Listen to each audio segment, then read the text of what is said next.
Hey, what's up guys? Welcome back. Today we're going to talk about how to reduce noise and hum in your guitar.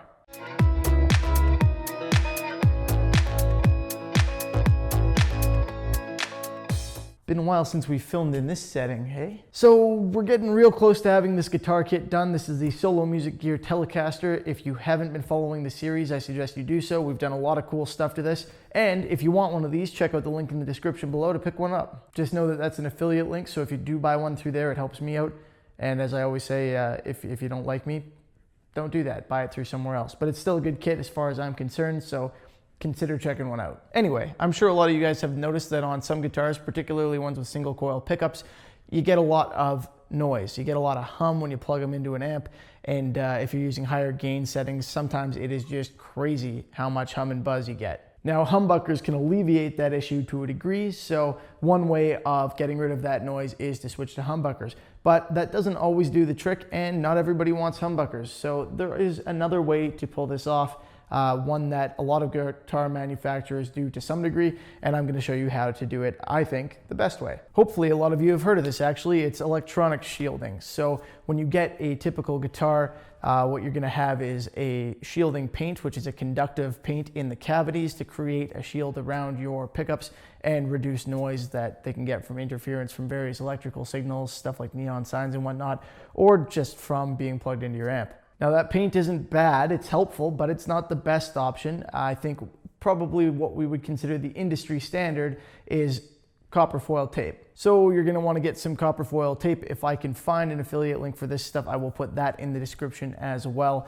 That's probably your best bet. The conductive paint also works, and in some cases aluminum foil tape also works.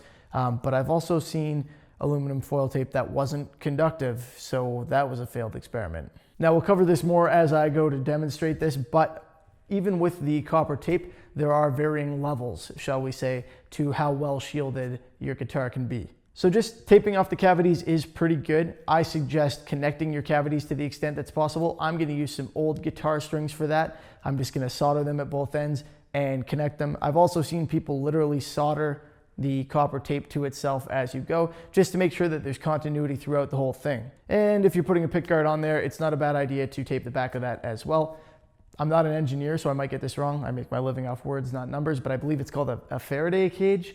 Yeah, I think that's it, where you create a basically conductive shield all the way around. You complete that cage, and then you don't have that issue with electrical interference. Is it electrical interference?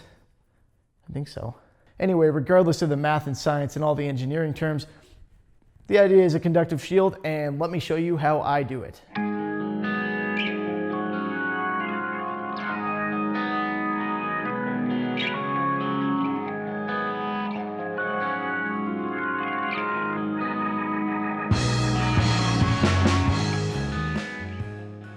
The concept here is pretty straightforward. Really all you have to do is just try and cover the entire inside of the thing with tape, kind of like I already said, but one of the key aspects here is getting the tape to stick down properly. Some of this copper tape is more adhesive, and you know, some of it, sometimes you get it and it's just not that good. So I like to use a burnishing tool. In this case, I'm using the back of a kind of odd chisel to accomplish that, and I use the bottom of it to burnish the tape down to the base of the pickup cavity, and then I use the side of it around the outside. I'm using the curved one because I actually end up using the back of the curve a couple times. I find that it's a fairly useful tool for that, but there are lots of different things. And then you see me go in with the screwdriver there. That's just to mark the hole.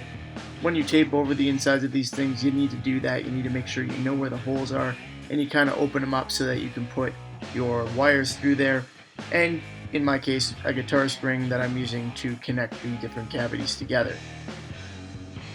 Now in this case, I've only got the 3 cavities, so this really doesn't take all that long. You'll notice I've got a little bit of the tape folded up over the edge. That's so that it makes contact with the metal hardware that I'm putting on the top, the thing that holds the bridge and the aluminum pickup ring, so that I can continue that conductivity all the way around and get that Faraday cage like I was talking about. And I think that is going to help me create as little noise and buzz as possible when I end up plugging this thing in.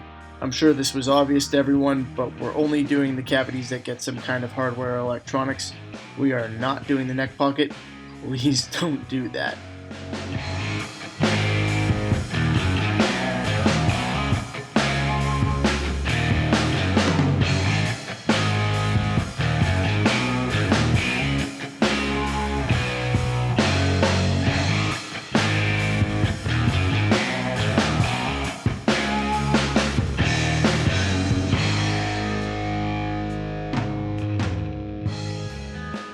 Now I'm passing that guitar string through there. You can use a wire, obviously, basically anything that's going to connect those electronically, and I'm just soldering it down in each cavity to hold it in place. I should note, first of all, be very careful when you're doing this. Careful with your soldering iron, it gets hot. You can burn your paint if you touch it, you can burn yourself.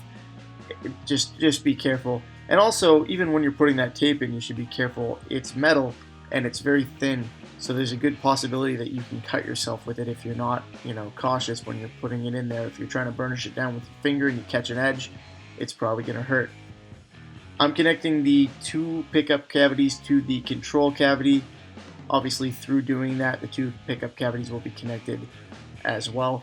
And just to be even safer, what I end up doing here is when I solder this second wire in the control cavity, I solder it to the exact same solder joint as the other cavities. So I've got one solder joint holding them both in place to the copper shielding there.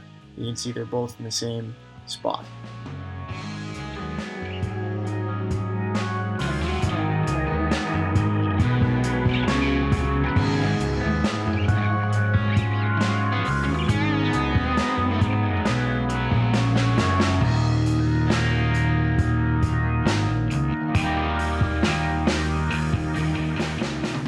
Well guys, that's it. That is how you reduce the noise and hum in your guitar. Next time we're gonna get this guy wired up, assembled, and it'll be ready to test. We're almost there.